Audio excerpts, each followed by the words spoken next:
영국과 청나라 간에 아편 전쟁이 일어났을 당시 유럽에서도 아편 중독은 흔했습니다. 아편에서 추출한 모르핀을 누구나 약국에서 쉽게 구매할 수 있었고, 어린이에게 안정제 목적으로 모르핀 시럽을 먹일 정도였습니다. 당시 유럽은 제국주의 침탈을 통해 최전성기를 누리고 있었고, 마치 로마 제국 말기처럼 향락에 젖은 문화가 꽃피었습니다. 두렵고도 황홀한 인공천국, 나는 그것을 통해 거대한 상상의 나래를 편다. 1857년 보들레르는 시집 악의 꽃에서 술과 아편, 퇴폐적 자유로움을 노래했습니다. 1890년대 알폰스 모아는 파리의 길거리에서 새로운 양식의 광고 포스터 작품을 유행시켰고, 새로운 예술사조인 아르누보 시대를 열었습니다. 알폰스 모아의 작품은 머리카락이 휘날리는 아름다운 여성, 덩굴 식물의 유연한 선, 반복적 패턴과 신비주의가 특징입니다. 그의 화풍은 구스타프 클림트로 이어져 더욱 환상적이고 퇴폐적 에로티시즘으로 꽃피었습니다. 클림트의 대표작 유디트에서 여주인공은 아편에 취한 듯 눈동자가 풀려있는 것을 볼 수 있습니다. 아르누보 양식은 1960년대 마약과 자유를 추구하던 히피 예술가들의 취향과 딱 들어맞았고, 사이키델릭 아트로 발전했습니다. 사이키델릭 아트란 심리적 황홀경 상태의 환각 예술로 LSD 복용 후 경험하는 강렬한 색채를 몽환적으로 표현합니다. 당시 히피 문화는 대마초, 코카인, 헤로인, 메소암페타민, LSD, 온갖 마약들이 남용되었고, 초감각적 트랜스 상태를 추구하는 사이비 신비주의가 판을 쳤습니다. 여기서 트랜스 상태란 여러가지 뜻을 내포하는데, 무언가에 집중해 시간 가는 줄 모르는 무아지경 상태, 최면 혹은 깊은 명상으로 몸과 정신이 이완되고 몽롱한 상태, 불빛과 조명 속에서 반복적 음악과 춤을 통해 꿈을 꾸는 듯한 붕뜬 상태, 단식과 극도의 고행 혹은 마라톤처럼 극한의 운동 때 발생하는 쾌감과 도취감이 모두 포함됩니다. 이는 도파민, 세로토닌, 엔돌핀과 같은 신경 전달 물질의 활성화와 밀접한 관련이 있으며, 마약은 다이렉트로 신경을 자극해 빠르게 트랜스 상태에 도달시킵니다. 마약은 효과에 따라 업, 다운, 환각 계열로 구분할 수 있습니다. 업 계열은 고카페인 음료처럼 강력한 각성 효과를 가지며, 코카인과 히로폰으로 알려진 메스암페타민이 대표 물질입니다. 각성 효과를 비교했을 때 코카인이 카페인의 15배, 메스암페타민은 50배 정도로 강력합니다. 업계열 마약은 주로 도파민 수용체를 자극하며 빠른 각성과 고취감, 활력감, 쾌락과 황홀감을 유발시킵니다. 하지만 쾌락에 관한 역치값을 엄청나게 올려버리기 때문에 일상생활의 소소한 기쁨을 빼앗고 정신을 황폐화시킵니다. 그리고 점점 더 강렬한 도파민 분비를 요구하게 되면서 중독의 나락으로 빠지게 됩니다. 다운 계열 마약은 주로 신경 활성을 억제시키는 가바 수용체의 작용에 강력한 진통 효과와 안락함, 행복감을 안겨주며 대마초, 아편과 헤로인이 대표적입니다. 가장 위험한 헤로인의 경우 천상의 세계를 떠다니는 듯한 황홀경을 느낄 만큼 강력하지만, 약효가 사라지면 극심한 우울감과 무기력, 전신 통증이 유발되며 생명력을 갉아먹게 됩니다. 환각 효과는 대부분의 마약에서 부수적으로 함께 나타나는데, LSD, 광대버섯, 아야화스카와 같은 환각식물이 대표적입니다. 특히 LSD는 1960년대 히피 문화에서 가장 유행했던 약물로, 하버드대 심리학 교수 티모시 리어리는 LSD가 신과 인간을 연결하고 지성을 진화시키고 세상을 구원하는 신의 약물이라는 망상에 빠졌습니다. 이에 동조하는 유명인도 많았는데, 존 레논의 명곡 이매진은 은밀히 LSD를 노래하며 스티브 잡스는 LSD가 중요하고 심오한 깨달음을 안겨주었다고 말했습니다.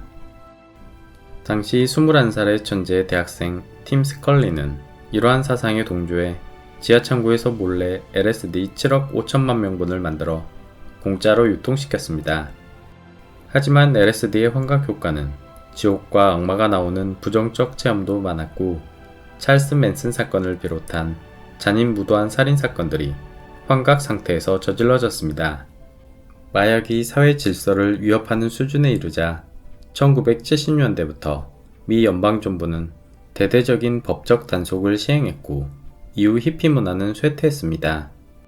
현재는 분자생물학의 발전으로 향전신성 물질의 기전과 부작용이 대부분 체계적으로 밝혀졌으며, 위험성이 큰 약물은 불법 마약으로 분류되어 철저하게 금지되고 있습니다. 하지만 현재에도 대마초와 LSD 합법화를 주장하는 단체들이 성행하고 있으며, 앨런 머스크는 방송에서 대마초를 피거나 트위터에 LSD를 옹호하는 듯한 글을 써 물의를 일으키기도 했습니다.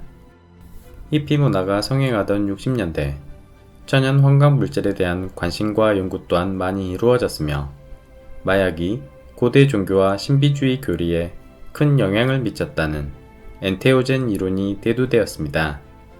엔테오젠은 마약성 식물과 환각 버섯뿐만 아니라 담배, 카페인, 허브차, 알코올, 정신에 작용하는 다양한 물질들을 모두 포함합니다.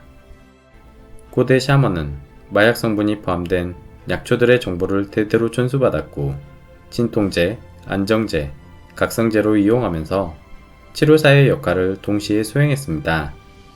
약초에 의해 유발된 환각 상태는 신과 영적 교류를 하는 신비한 경험으로 믿어졌습니다.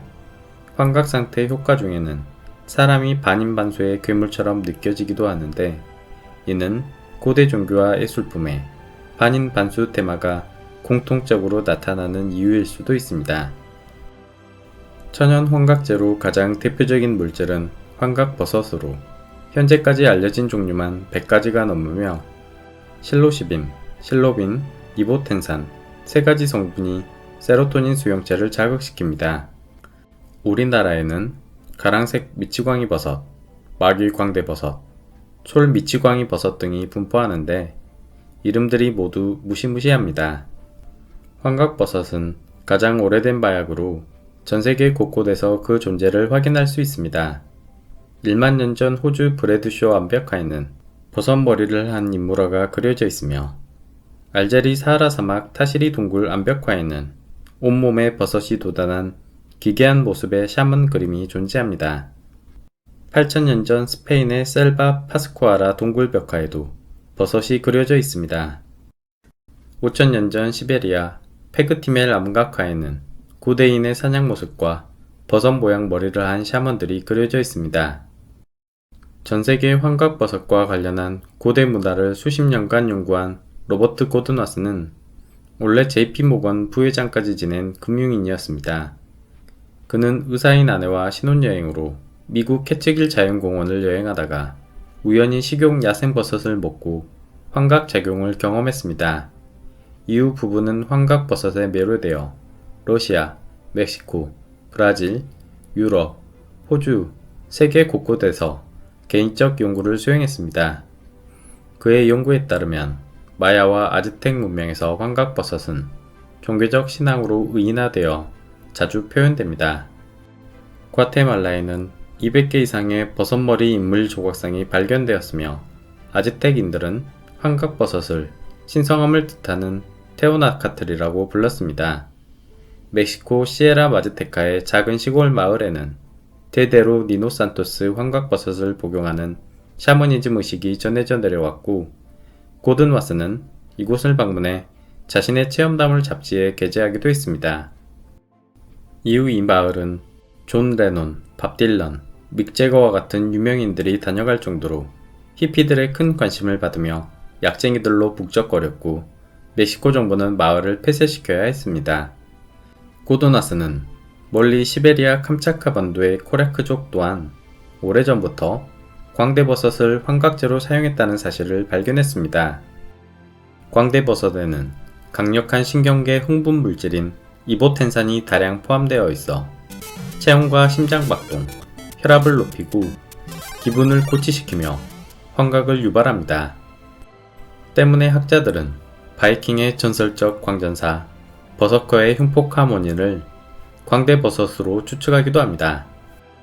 시베리아 초원에 겨울이 오면 대륙의 유목민들은 수백 마리의 술록 무리를 이끌고 새로운 목조지로 이동해야 하는데 영하 30도를 뛰어넘는 혹독한 추위를 버텨야 합니다. 이때 이보텐산을 하면 광대버섯은 몸의 체온을 높이고 심박출량을 상승시키는 중요한 각성제로 활용되었습니다. 이동 중 유목민들은 자작나무를 버팀목으로 사용한 유르트 천막 안에서 거주하며 지붕 위에는 연기 구멍이 있습니다. 겨울 축제 중 샤먼은 말린 광대버섯이나 광대버섯을 먹은 사람의 오줌이 들어있는 붉은 자루를 들고 연기 구멍 안으로 들어가 사람들에게 버섯을 나누어주고 주술 의식을 치렀습니다. 1976년 민속 식물학자 조나단 호트는 광대버섯을 먹고 샤머니즘 축제를 벌리는 이러한 풍습을 직접 목격하고 오늘날 산타클로스 모습 형성에 영감을 주었음을 깨달았습니다. 우리가 알고 있는 산타 할아버지 모습은 사실 3세기 성자 니콜라스와는 아무런 연관이 없으며 1930년대 코카콜라 회사에서 광고용으로 만들어낸 이미지입니다. 즉 이는 북유럽과 러시아에서 전해져 내려왔던 샤먼과 붉은 광대버섯 풍습의 모습에서 차용된 것을 알 수 있습니다. 또한 샤먼은 침엽수 위에 광대버섯을 말렸는데 그 모습이 마치 크리스마스 트리를 연상시킵니다. 환각버섯과 관련한 황당한 주장을 펼친 학자도 있는데 사회문서 연구팀원이었던 히브리어 전문가 존 마르코 알레그로입니다.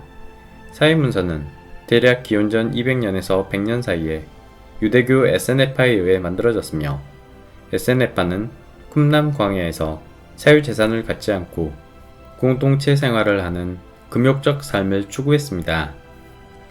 그들은 단촐한 흰색 옷에 채식을 했고 최후의 심판과 구세주를 기다리며 신비주의 의식을 치렀던 것으로 알려집니다.